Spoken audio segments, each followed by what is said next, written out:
The attending physician's voice cut through the ER like a blade. "Interns don't touch gunshot wounds."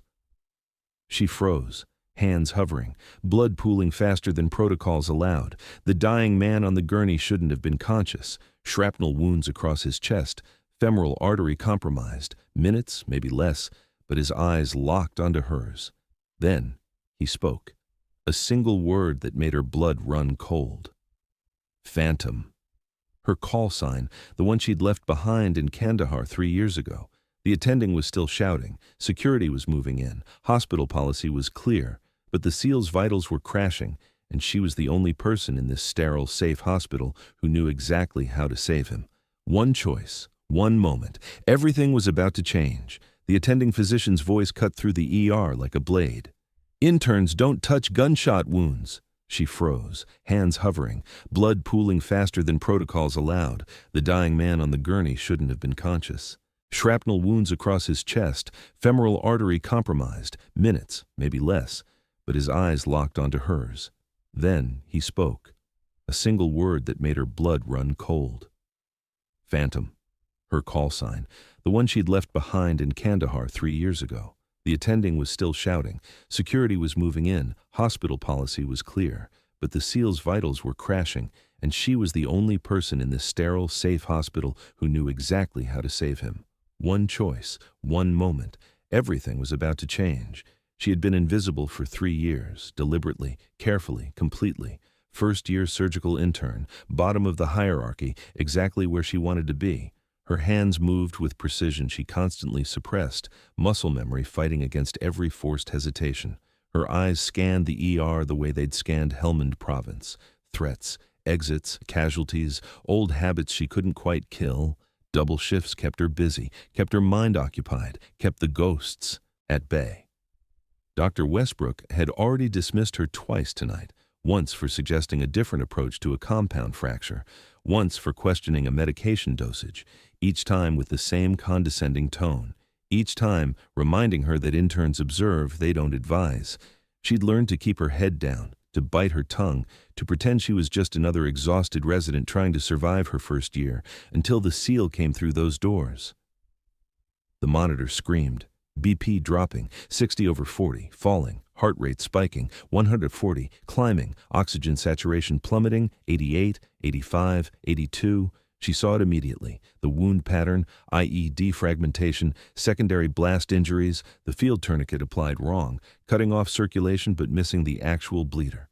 She'd seen this exact presentation 43 times in 6 deployments. Westbrook was already barking orders. Standard protocol, stabilize, wait for the trauma surgeon. 15 minutes out. 15 minutes, he'd be dead in. 5. She opened her mouth, closed it. Not her place, not her role, not anymore. The SEAL's hand shot out, grabbed her wrist. Impossible strength for a dying man. His eyes found hers through the pain. Phantom. The word hit her like shrapnel. Helmand, you saved... His grip loosened, eyes rolling back. He passed out mid-sentence. The ER erupted into controlled chaos, nurses calling vitals, residents scrambling, Westbrook's voice rising above it all. Step away from the patient, now. She didn't move, couldn't move. Her eyes were locked on the wound, on the bleeding, on the tourniquet placed 3 inches too high. I said step away. Westbrook's face was red, angry, threatened by a first-year intern who'd seen too much, knew too much, questioned too much. The security guard moved toward her, big, intimidating, hand on his radio. A senior resident smirked from across the room. Jackson. Always enjoyed watching Westbrook tear someone down. Let the intern play hero somewhere. Else, nervous laughter from a couple of nurses. They'd seen this before. Westbrook crushing residents who stepped out of line, making examples, establishing dominance. The hospital administrator appeared in the doorway. Dr. Patterson, watching, evaluating, phone already in hand. The monitor alarm screamed louder. BP 55/35, heart rate 135, oxygen 78. The SEAL was coding, her mind calculated automatically. 30 seconds until brain damage starts, 90 until it's irreversible. 2 minutes until cardiac arrest becomes unrecoverable. Westbrook was calling for the code blue team, still minutes away. stuck in another emergency 2 floors up. Her hands were already moving toward the trauma kit. No conscious decision, pure instinct. 3 years of suppression shattering in a single moment. Westbrook saw. "Don't you dare. You are not authorized to—" "I'm not asking permission." Her voice, different now, command tone, the one she'd sworn she'd never use again. Single fluid motion.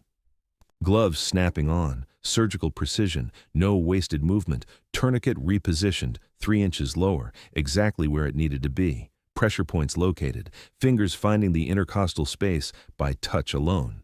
Westbrook's voice rose to a shout. "You're finished here! Security!"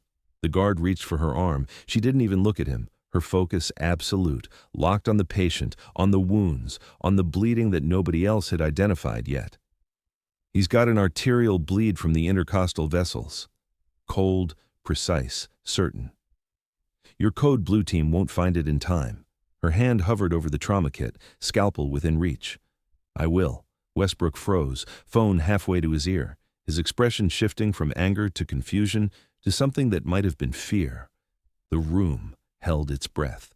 She made the first incision, clean, confident, exact. Westbrook's shout died in his throat, his hand frozen mid-gesture, his eyes wide.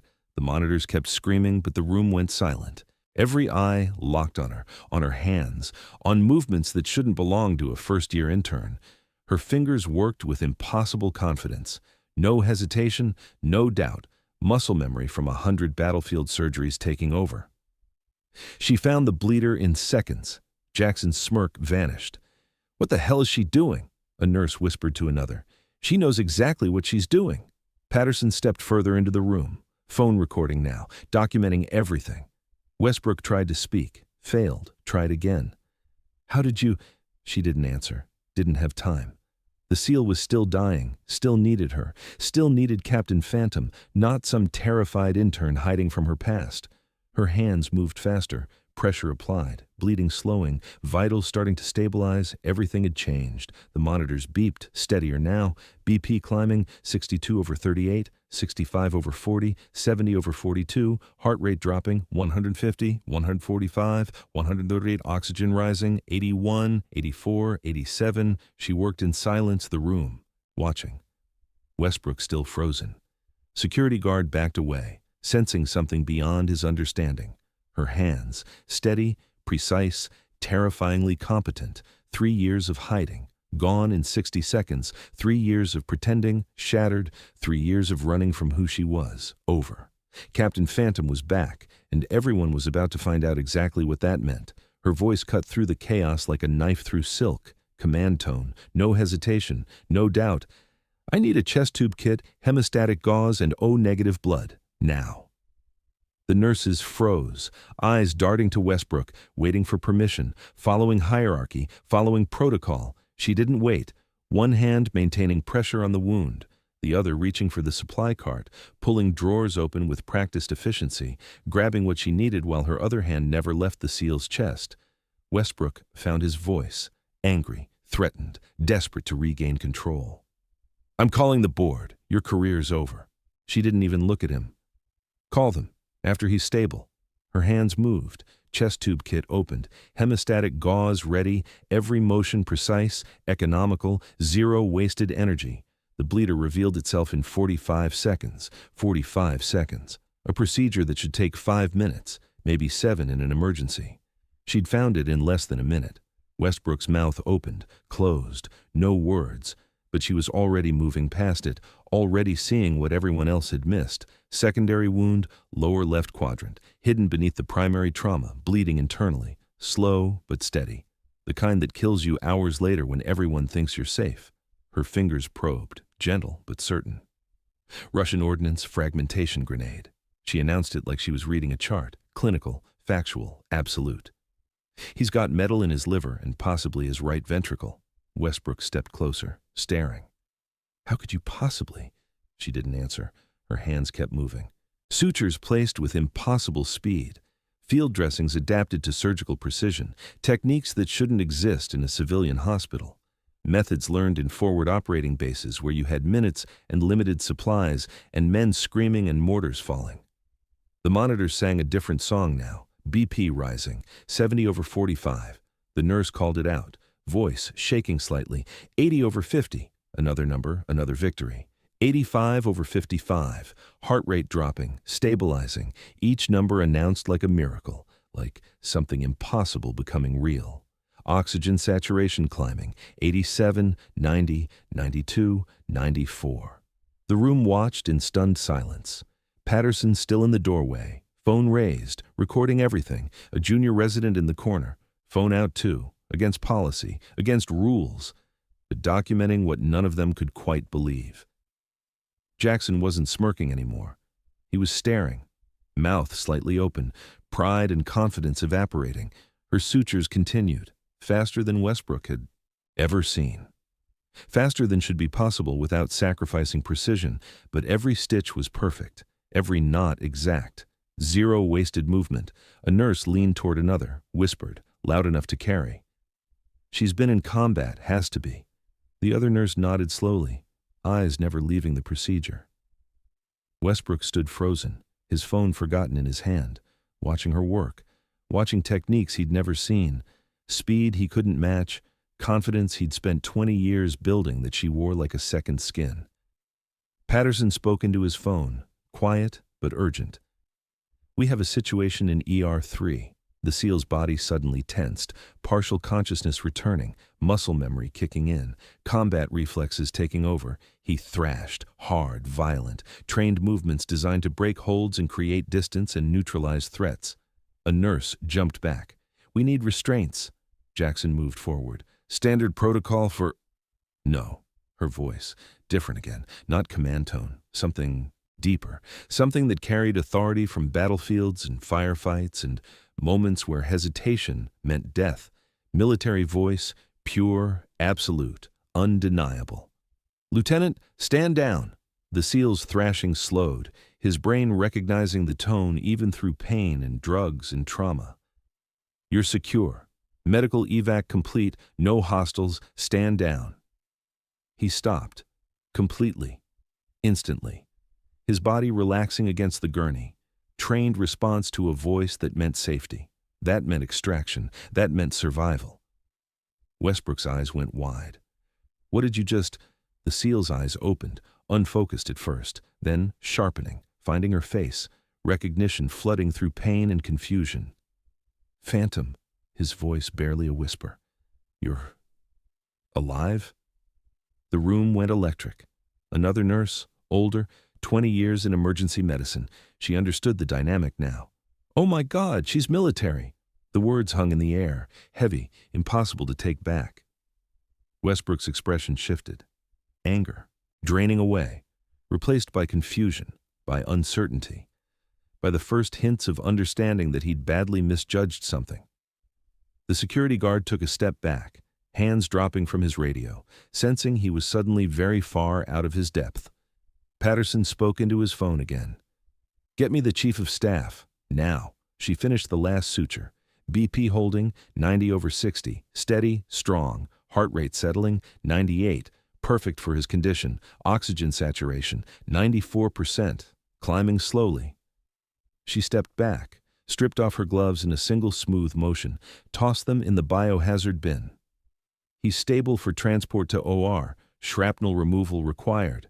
Her voice returning to clinical precision, to neutral professionalism. "I've mapped the fragments." She grabbed a glove wrapper, pulled a pen from her pocket, started sketching exact locations, precise depths, trajectory angles, risk assessment for each piece of metal, which ones could wait, which ones couldn't, which ones would kill him if. The surgical team didn't know they were there, a diagram that would take most surgeons an hour to create from scans and imaging. She did it in 90 seconds from touch and experience alone. Westbrook took the wrapper, stared at it, his hands trembling slightly, speechless. The ER doors burst open. Dr. Reeves, trauma surgeon, top of his field, 22 years of experience. Breathless from running down 3 flights of stairs, he saw the monitors first, vital stable, strong. He saw the SEAL second, conscious, alert, alive. His eyes swept the room. "Who stabilized him?" Everyone pointed, at her. Reeves looked at her, really looked, seeing something in her posture, in her hands, in the way she held herself. That's impossible. Those wounds. She was already walking away. Back to the corner, back to invisibility, back to being just another intern. The SEAL's voice called after her, weak but determined. "Phantom, Raven Squad, they need to know." She stopped, didn't turn. Body, rigid. Hands clenched at her sides. Westbrook found his voice. Quiet now. All authority stripped away, replaced by genuine confusion, by the first stirrings of respect. "Who are you?" The question echoed in the sudden silence. She didn't answer. Couldn't answer. 3 years of hiding, 3 years of running, 3 years of pretending, all of it exposed in 15 minutes of impossible competence. Captain Phantom was supposed to be dead, but she was standing in ER3, covered in blood, having just done something no first-year intern should be capable of. And everyone wanted to know exactly who she really was. The conference room felt like an interrogation cell. 30 minutes after saving a dying SEAL, still in blood-stained scrubs, still feeling the phantom weight of his chest beneath her hands. 4 people sat across from her, a tribunal of judgment and curiosity and barely concealed suspicion. Westbrook, face still pale from what he'd witnessed, authority shaken but trying to rebuild. It through bureaucratic procedure. Dr. Patterson, hospital administrator, sharp eyes, sharper mind, phone on the table, recording app still running. Dr. Reeves, trauma surgeon, arms crossed, expression unreadable. 22 years of experience telling him something impossible had just happened. Dr. Kwan, chief of staff, silver hair, expensive suit, the kind of woman who'd built a career on never being surprised, currently looking very surprised. Her file lay open on the table. Medical degree from Johns Hopkins, stellar grades, unremarkable internship performance, no military service listed, no service at all. Kwan spoke first, voice measured, professional, cold. "We have questions, starting with your credentials." She sat silent, eyes scanning the room. 2 exits, 1 window, 3rd floor. Drop too far. Security probably in the hallway, old habits, combat habits. Escape route assessment that happened automatically. Westbrook placed his phone on the table. Screen up. Video playing. The junior resident's recording, her voice crystal clear. "Lieutenant, stand down. You're secure. Medical evac complete. No hostiles. Stand down." Military cadence, military terminology, military authority that couldn't be faked or learned from textbooks. The video continued. Her hands moving with impossible precision, techniques that shouldn't exist in a civilian hospital. Kwan's expression hardened. "You've been hiding something. Either you explain or security escorts you out." The silence stretched. Long, heavy, suffocating. She could walk away, disappear again. New city, new hospital, new identity. But the SEAL's face floated in her mind, Morrison's face behind it. 3 years of running, 3 years of hiding, all of it catching up in a single moment. She spoke. Voice, flat, emotionless, the way you report to superior officers. "Captain Phantom, combat medic, 75th Ranger Regiment, 6 deployments, Helmand Province, Kandahar, Mosul." Patterson's fingers flew across his laptop. Military database, credentials verification, security clearances that took authorization to access. Her file appeared on screen. Service record, commendations, decorations, a silver star catching the light from the projector. Reeves leaned forward, reading aloud, voice growing quieter with each line. 47 critical saves under fire, 0 losses in field triage. He looked up, stared at her. 0 losses.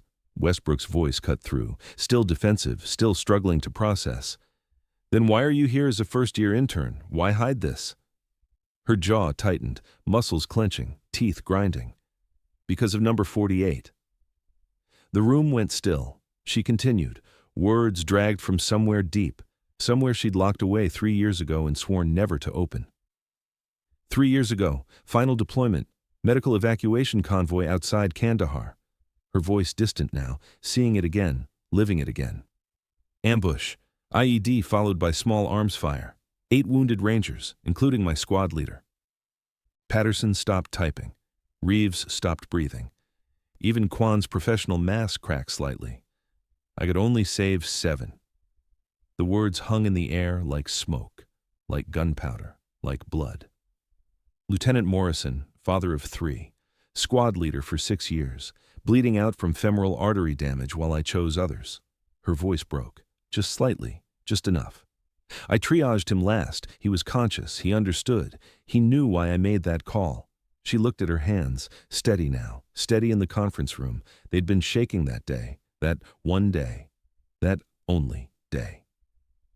But he died watching me save everyone else. Nobody spoke. Nobody moved. I came back broken. Couldn't operate without seeing his face on every table. Couldn't make those choices anymore. Couldn't choose who lives and who dies and who bleeds out while you save someone else. The guilt, raw, fresh. 3 years hadn't dulled it. Nothing had dulled it. So I left. New identity, basic civilian internship, no emergency. Medicine, no trauma, no combat. Thought I could be a regular doctor. Thought I could forget. She laughed, bitter, hollow. But you can't unlearn who you are. The seal on that table tonight. I saw Morrison, saw his face, saw his eyes, saw him bleeding out all over again, her hands clenched into fists, and I saved him anyway. Westbrook's expression softened. First human moment she'd seen from him. First glimpse of the doctor beneath the authority figure. Patterson's phone shattered the moment. Sharp ring, emergency tone. He answered, listened, his face going pale. How many? When? He listened more, stood abruptly. 4 more casualties incoming. Same unit as the SEAL, same firefight, critical condition, combat wounds. ETA 3 minutes. Reeves stood. We're not equipped for this. Standard gunshot wounds are one thing, but combat trauma, multiple patients, that level of severity. Kwan's voice cut through. Nearest military hospital? 40 minutes out. Silence. Heavy. Crushing. Patterson looked at her. Really looked. Not at an intern, not at a liability, at a soldier. Can you handle this? She stood, posture changing, spine straightening, shoulders back, 3 years of hiding sliding away like old skin. I can, but not as an intern, not with protocols that will kill them. Kwan leaned forward. What do you need? Full autonomy, OR1 and OR2. Your trauma team follows my lead. No questions, no hesitation, no hospital bureaucracy getting in the way. Westbrook's objection came immediately. She violated every protocol. She ignored direct orders. Reeves interrupted, voice quiet but absolute, and saved a man who should be dead. I've been doing trauma surgery for 22 years. I couldn't have done what she did. Not that fast, not that clean. He looked at Kwan. I'll follow her lead. Kwan held her gaze, measuring, calculating, making a decision that could end her career or save 4 lives. You have authority. Save them. She walked out. Posture completely changed. No longer hiding, no longer suppressing, no longer pretending to be something she wasn't. Captain Phantom, combat medic, 75th Ranger Regiment, back from the dead. The hallway nurses saw her coming, saw something in her walk, in her eyes, in the way she moved. They stepped aside. One whispered to another, "She's military." Another whispered back, "She's a ranger." The word spread like wildfire, through nurses' stations, through resident lounges, through hallways and break rooms and operating theaters. A legend walking through their hospital. A ghost made flesh. The ER doors burst open, 4 gurneys, blood everywhere, medics shouting vitals, chaos and panic, and the familiar scent of combat trauma that she'd spent 3 years trying to forget. She assessed in seconds, eyes sweeping across wounds, calculating severity, prioritizing, triaging. The thing she'd sworn she'd never do again, the thing she was born to do. Reeves, you take the chest trauma in Bay 2. Westbrook, you take the abdominal wound in Bay 3. Her voice, captain's voice, command tone, absolute authority. I'll take the head trauma and the multi-system failure. Westbrook's face went white. I'm not qualified for... She turned, looked at him, not intern to attending, soldier to soldier.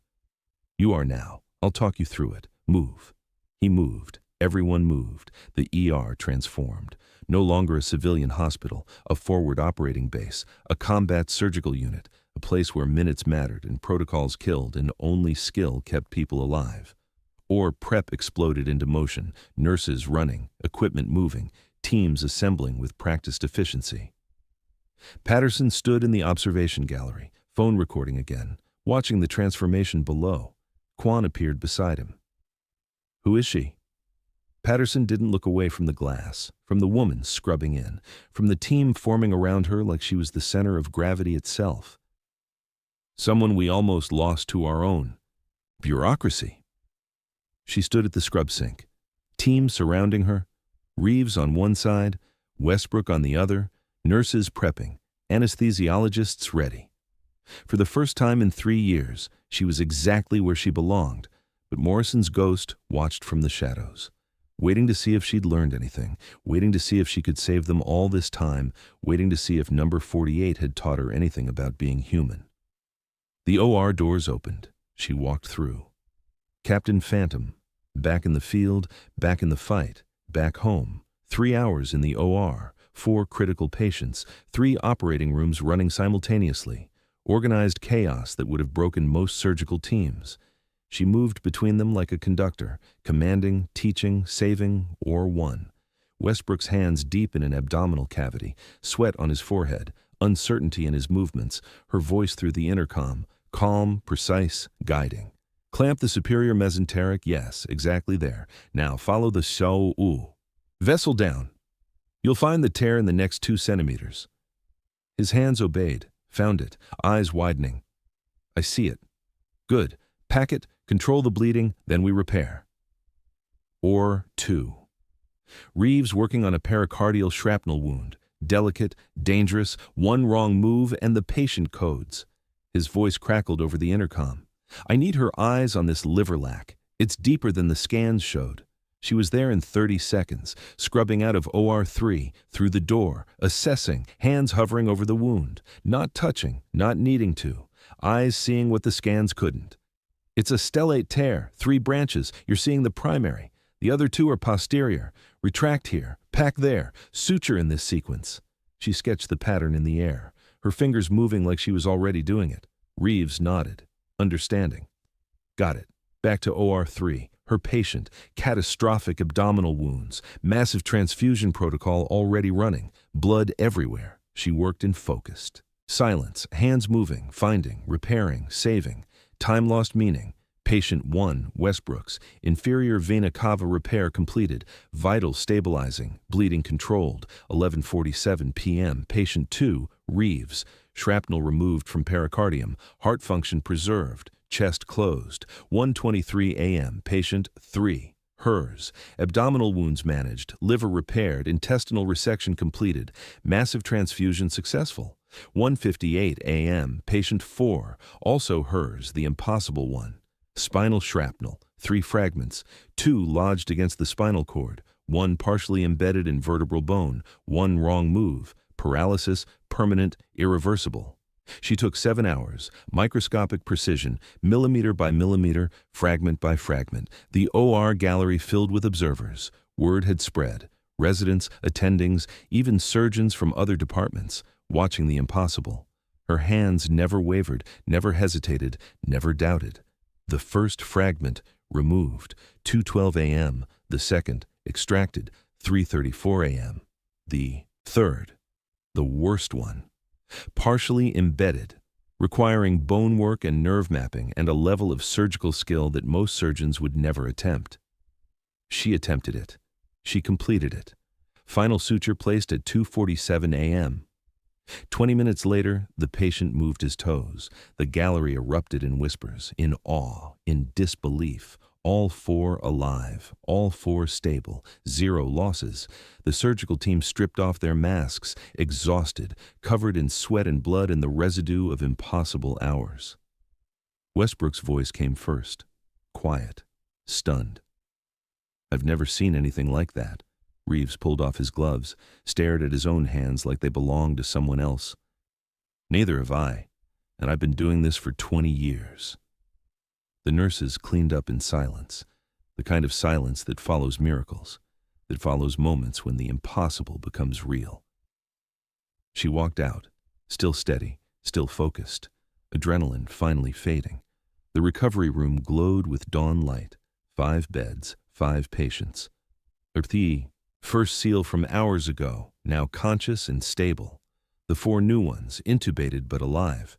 Raven Squad filled the room, 5 more SEALs, clean uniforms, quiet respect. Brothers visiting brothers. They saw her in the doorway, the first SEAL, the one she'd saved with a forbidden incision and 3 years of suppressed skill. He struggled to sit up, IV lines pulling, monitor beeping protest. He tried to salute, manage something close. "Captain, Raven Squad, we heard you were gone." She approached slowly, still in surgical scrubs, still covered in evidence of the night's work.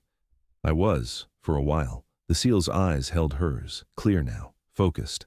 "Morrison's kid graduated Ranger School last month, top of his class." Her breath caught. "Said his dad's last words were about you, about how you saved 7 that day." Her eyes closed. 3 years of guilt, 3 years of running, 3 years of Morrison's face on every patient. The SEAL continued, voice gentle, understanding. "He wanted you to know. You made the right call. He'd have made the same one." Tears came. Finally. After 3 years of holding them back, after 3 years of refusing to let herself feel anything, they fell silently, washing away guilt that had never been hers to carry. The SEALs stood, saluted properly, brothers honoring one of their own.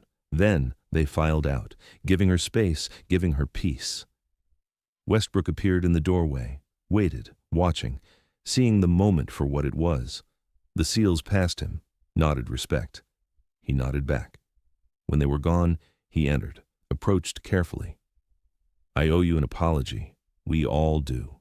She wiped her eyes, turned to face him. He continued, listing everything: protocol violations, credential questions, authority challenges, dismissals, condescension, 3 years of keeping her invisible. "I was wrong about all of it. You're not an intern. You're something we need here." She found her voice. "I'm a surgeon who happens to have combat experience." Westbrook shook his head. First time she'd seen him look uncertain. "No. You're a combat surgeon who happens to be healing from trauma. There's a difference." The words hit harder than any command, harder than any dismissal. Patterson and Quan entered, still in administrative clothes. Neither had gone home. Both had watched from the gallery all night. Quan spoke first, direct, efficient, no preamble. "We're creating a new position, Director of Trauma Medicine." She opened her mouth. Quan raised a hand. "You'll design protocols for mass casualty events, train our teams, consult on critical cases. You'll have full authority. Your methods will become our standards." Patterson added, "This hospital will become a regional trauma center. We'll be ready for the next time, because of you." She hesitated, old fear rising. "I left the military to escape this." Patterson's expression softened. "No, you left to heal. Now you can do both." The words settled. True. Undeniable. She accepted. Time moved differently. After that, weeks passing in training sessions and protocol development, residents hanging on her every word, new procedures implemented, old hierarchies reshaped around competence instead of seniority. Westbrook became her second in command, loyal ally, learning from her, supporting her. The antagonist transformed into advocate, the junior resident who'd filmed her, now her protege, following her through rounds, absorbing everything, asking questions, growing. The hospital transformed, regional trauma center, reputation spreading, patients traveling from other states, other hospitals sending their residents to learn. 6 months later, teaching amphitheater packed with medical students, every seat filled, standing room only in the back. She stood at the podium, screen behind her showing her title, Dr. Phantom, Director of Trauma Medicine, the name she'd hidden, now worn openly, proudly, lecturing on combat triage, on making impossible choices, on living with the decisions that save some and lose others. Students hung on every word, taking notes, recording, learning from someone who'd done it, who'd lived it, who'd survived it. In the back row, a young man, familiar features, Morrison's eyes, Morrison's jawline, civilian medical student, following his father's path in a different way. After class, he approached, waited until the others left. "My dad was right about you." She looked at him, really looked, saw Morrison, but saw someone else too, someone new, someone hopeful. She smiled, finally, genuinely. He was right about a lot of things. Her office, later that evening, decorations accumulated over 6 months, silver star mounted on the wall, medical degree beside it, photos of saved patients covering one entire section. New photo added today. All 4 seals from that night, recovered, standing, alive, standing with her in the center. She studied it, no longer hiding, no longer running, no longer pretending. The phone rang. Emergency tone. Incoming mass. Casualty. Multiple vehicle accident, 8 critical. ETA 4 minutes. She was already moving. White coat off. Scrubs ready. Team assembling automatically. This is who she is. Combat surgeon, trauma director, teacher, leader, Captain Phantom, back from the dead. Exactly where she belongs. Morrison's ghost finally quiet. Finally at peace. Because she'd learned the lesson. The one that took 3 years and 1 impossible night to understand. Sometimes the people we overlook are the ones most capable of saving us. Your past doesn't disqualify you. It prepares you. True expertise doesn't need to announce itself. It shows up when it matters most. And healing isn't about forgetting who you were. It's about accepting that who you were is exactly who you need to be. What would you have done in her position? Would you have stepped forward or stayed hidden? Share your thoughts in the comments below. And if this story of redemption and courage moved you, make sure to subscribe for more real stories of heroes who overcome impossible odds. Hit that notification bell because sometimes the most inspiring stories are the ones we almost never hear.